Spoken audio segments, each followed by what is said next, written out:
আপনারা বাংলাদেশের মানুষ সত্যি করে বলেন তো, আপনারা খালি কোরআনের ওয়াজ শুনতেছেন, কিন্তু কোরআন অনুযায়ী কি চলবার পারতেছেন? আল্লাহ বললেন, মুসা আমি আল্লাহ কেমন আছি যদি দেখবার চাও, ইযহাব ইলা ফিরআউন ইন্নাহু তাগা। আমি আল্লাহ কেমন আছি যদি দেখবার চাও তাহলে ফেরাউনের কাছে যাও। কার কাছে যাও? আপনারা বলেন তো, বাংলাদেশে কোনো ফেরাউন আছে? যাইগুলো নাই, আর ইমানই নেই। মোড়ে মোড়ে ফেরাউন আছে, জোরে কোন কথা ঠিক না? আগের ফেরাউন, কোরআনে যে ফেরাউনের কথা বলা হচ্ছে সেই ফেরাউনের চাইতে এখনকার ফেরাউন আরো কড়া। আগেকার ফেরাউনের এত বুদ্ধি আছিল না, এখনকার ফেরাউনের যে বুদ্ধি রে ভাই, আমাদের মতন আলেম ভালো থাকার কোনো চান্সই নেই। তারপরে জিজ্ঞাসা করতেছেন, হুজুর কেমন আছেন? আলহামদুলিল্লাহ।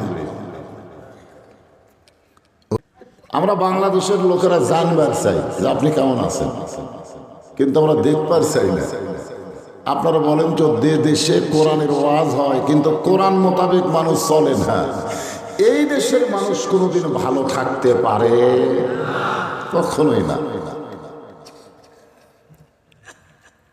একটা মাছের জন্য পানি যেমন, তাও সব পানি না যেমন নিরাপদ, মুসলমান তার ঈমান রক্ষা করার জন্য আল্লাহর কোরআন অনুযায়ী চলাটা হলো নিরাপদ। চলে কোন কথা ঠিক কিনা? উপায় নাই রে, উপায় নাই রে, উপায় নাই, আলহামদুলিল্লাহ বলা ছাড়া উপায় নাই। আমার কানে কানে বলে গেল, হুজুর এটা হাফেজি মাদ্রাসা। আমি একটা আয়াতে কারিমা তেলাওয়াত করছি, এর উপরই তাফসির হবে, ওয়াজ না তাফসির। আমাদের বগুড়াতে কোনো মানুষ যখন মারা যায়, মরার খবর শুনে সকলে বলে ইন্না লিল্লাহ ওয়া ইন্না ইলাইহি রাজিউন। আপনাকে টাঙ্গাইলের খবর কি? একই খবর? এই যে ফাঁকা জায়গাটা পুরো করে বসেন তো, আসেন সামনে আসেন। আচ্ছা, আমি কি আপনাকে অচেনা বক্তা? এবার দিয়ে 3 বার হলো, আবার ইউটিউবে তো খুললেই দেখতে পান, জোরেখান ঠিক কিনা? তা আমার ওয়াজ শুনতে এত টেনশন কি? চাপে চাপে বসেন, ফাঁকা থাকলে পিছনে থাক, অসুবিধা নেই। ফাঁকা থাকলে কোথায় থাক? পিছনে থাক। শয়তান আসলে পিছনে বসুক। হ্যাঁ, কিন্তু আপনাদের মাঝে মাঝে ফাঁকা রাখা যাবে না। তাহলে আপনাকে টাঙ্গাইলের একই খবর, মানুষ মরে গেলে সবাই বলে কি? ইন্না লিল্লাহি ওয়া ইন্না ইলাইহি রাজিউন। আপনার এই আয়াতের অর্থ তো জানেন সবাই, জানেন না? না জানলাম একটা গান গাই, দেখি তো বুঝবার পারেন কিনা। কোন বনেরই পাখি তুমি আইলারে কোন বনে, আবার কোন বনেতে যাইতে হবে পড়ছে নাকি মনে। মিশে মায়াই বন্দি থাইকা, মিশে মায়াই বন্দি থাইকা করলাম কত খেলা, পশ্চিমে তাকিয়া দেখো তোমার ডুইবা গেছে বেলা। এক পলকের নাই ভরসা, মিশে সকল আশা, কখন বুঝি দারুণ ঝড়ে ভাঙবে তোমার বাসা। এটা কি বুড়া মানুষের গান? যে মানুষ যখন বুড়া হয়ে গেছে, যে সময় মরবে। যুবকরা কি মনে করতেছে? বাবা তোরা কি মনে করতেছে? তোমাকে যা চাল চলন, হায় হায়, ওরা যে মরবি আর কি মনেই নেই। 2 ঘন্টা ধরে ফাঁসির মিছিল করছে। কিসের মিছিল? ফাঁসি চাই, ফাঁসি চাই। মোটর সাইকেল নিয়ে যাওয়ার সময় হানিফা ওয়ামানা মিনাল মুশরিকিন, হানিফ নামে একটা বাস আছে, এই বাসের তলে পড়ে 2 জনই মরছে। সবাই আফসোস করে বলতেছে, আরে ফাঁসির মিছিল করবে এসে মরে গেল রে। আজকে আমরা অনেকেই চিন্তা করি অমুকের ফাঁসি হবে, অমুকের ফাঁসি হবে, কিন্তু যারা এখানে বসে আছে আমাদের সকলেরই মৃত্যু হবে। জোরে কোন কথা ঠিক কি না? ওয়াজ শোনার আগে একটা কথা আপনারা মেনে নেন, এটা মানাই লাগবে। সেটা হলো কি, আসলে যাওয়া লাগবে, এটা মানতে হবে। এর কোনো টাইম নাই যে এত বছর পরে অমুক তারিখে আমার মৃত্যু হবে, এরকম কোনো টাইম।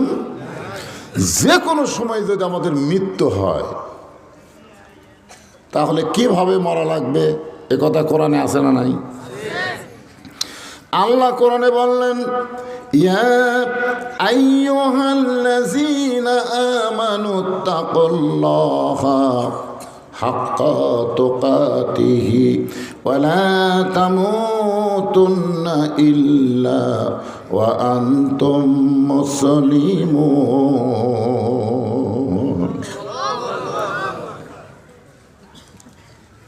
এ আল্লাহু আকবার, এটা সবাই কয় না। বাংলাদেশে দেখবেন বড় বড় দল যেগুলা, এই দলের মধ্যে আল্লাহু আকবার নাই। আপনারা খেয়াল করে দেখবেন আওয়ামী লীগের বিশাল একটা মিছিল, আপনি ভুলেও শুনতে পাবেন না এরা আল্লাহু আকবার কছে। শুনে প্রাচীন কোন দিন যদি কেউ আল্লাহু আকবার কয়, সাথে সাথে ঘাট ধরে বের করে দিবি, এটা আমাকে দলের স্লোগান লয়। কিন্তু যারা মুসলমানের বাচ্চা, আপনারা বলেন তো, আপনি জন্মের সময় আল্লাহু আকবার শোনেননি? আপনি মরে গেলে আপনার লাশ সামনে নিয়ে এ আল্লাহু আকবারই বলবে। জোরে কোন কথা ঠিক কি না? তাহলে কোরআন তেলাওয়াত শেষ হলে মাঝে মধ্যে দুই একজন আল্লাহু আকবার কন, বাদ বাকি কন না কেন? যদি না কন, মরার আগে আল্লাহ জবান বন্ধ করে দিবি, ও করে মরুন হবি, কেন আল্লাহু আকবার মুখত আসবি না। وَإِذَا تُلِيَتْ عَلَيْهِمْ آيَاتُهُ زَادَتْهُمْ إِيمَانًا وَعَلَى رَبِّهِمْ يَتَوَكَّلُونَ। এবার হচ্ছে আচ্ছা, মাহফিল কমিটির লোকজন নাই, এই রাস্তা যে চলফুল হইচই করতেছে, চিল্লা চিল্লি করতেছে, এরা কি মাটি ফেটাবার আছে না কোনো বাপে জন্ম দিছে? না আপনাদের কি মনে হচ্ছে, এরা কি মাটি ফেটাই বার আছে না এরকম জন্ম দেওয়া লাগছে?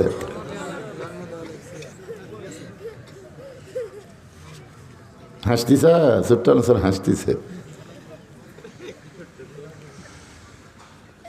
এক কথা হলো মাহফিল এসে বসো, না বসলে চলে যাও, হইচই করো কেন? এটা বাপ মার দুর্নাম হয়, দুর্নাম হয় না?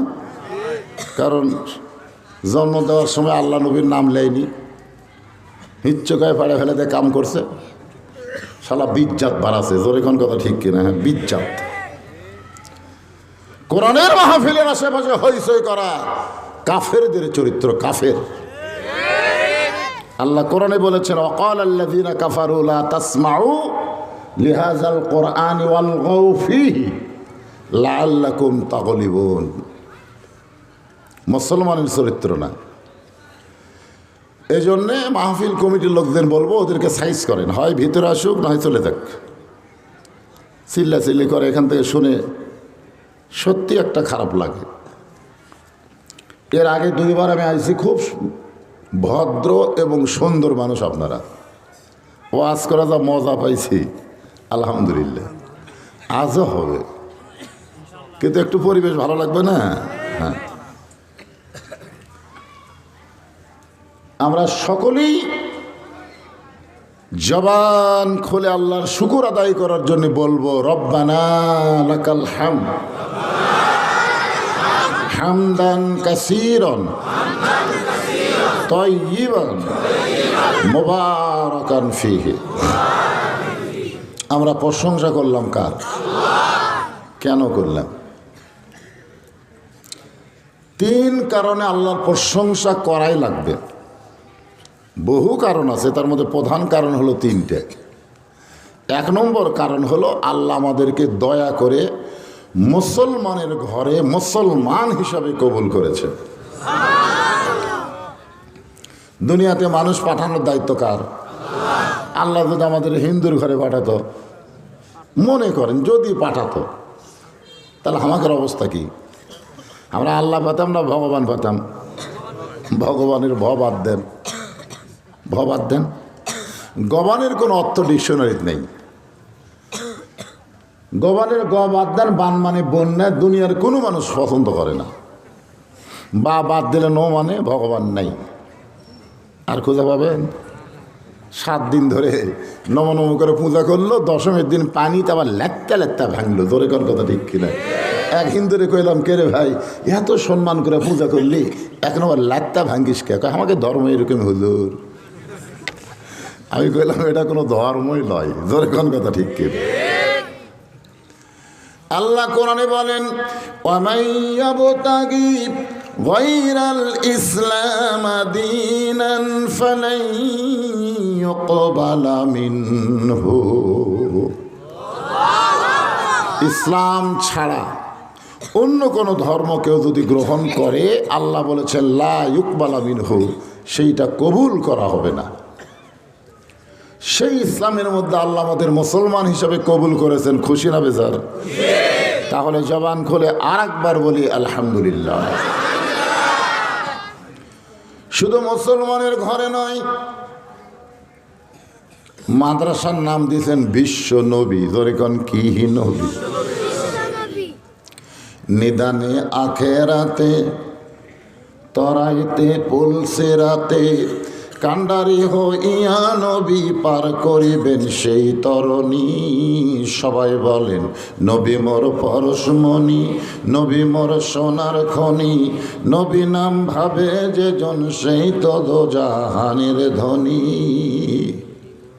আল্লাহ নবী বলেছেন, তোমরা যত পাপ করো, মরার সময় খালি ঈমান নিয়ে যদি কবরে আসতে পারো, তাহলে আমি রাসূল ওয়াদা দিচ্ছি, আমি তোমার ব্যাপারে আল্লাহর সামনে উকিল হব, ব্যারিস্টার হব, তোমাকে জামিন করে জান্নাতে পৌঁছায় দিব।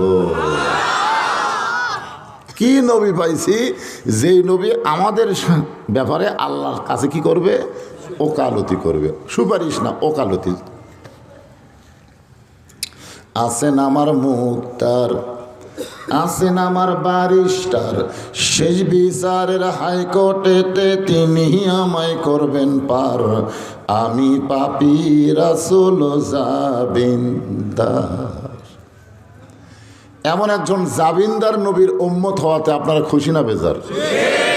তাহলে আমার সঙ্গে একটু সবাই গুনগুন করে বলেন, নবী না হয়ে দুনিয়ার, না হয়ে ফেরেশতা আল্লাহর, হয়েছি উম্মত আপনার, তার তরে শুকুর। হাজারবার যখন লেখছে, তখন হাজারের উপরে মানুষ হিসাবই জানত না।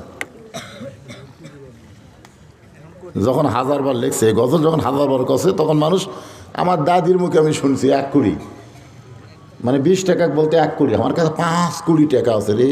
5 কোটি, 5 কোটি মানে 100 টাকা। আর সেই যুগে 5 কোটি মানে বিশাল টাকা।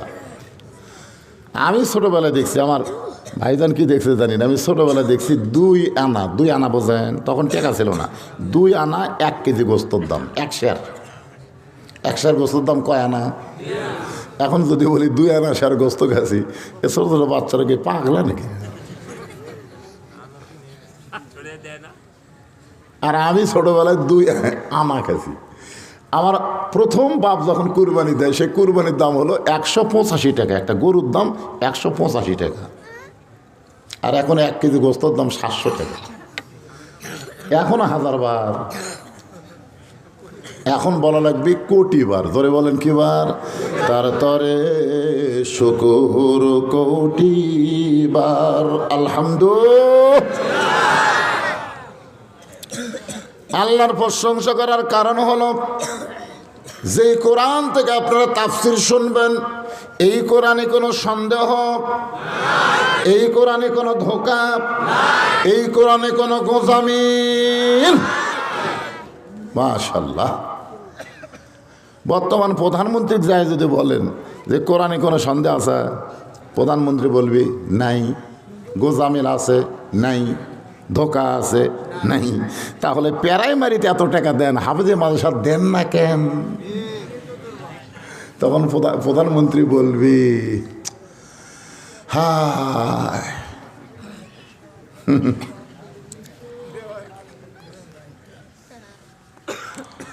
কোরআনের মাহফিল আইছি, ইন্না লিল্লাহর তাফসির শুনবো। ইন্না লিল্লাহ। সবচাইতে বড় বিপদ কি? মানুষ মরাটাই বিপদ। এখানে আল্লাহ বলতেছেন ইজা মানে যখন, আসাবাতহুম মুসিবা, তোমাদের উপরে বিপদ আপদ মুসিবত আসবে, ক্বালু, তখন তোমরা বলবে ইন্না লিল্লাহ। আপনারা বলেন তো বাংলাদেশের সবচাইতে বড় বিপদ কি? বর্তমান বাংলাদেশের সবচাইতে বড় বিপদ হলো কি? বিপদ 400 বছর ধরে যে মসজিদে মুসলমানেরা নামাজ পড়তো, নাম হলো বাবরি মসজিদ। জোরে বলেন কি মসজিদ? সেই মসজিদ ভাঙ্গে ওই মসজিদের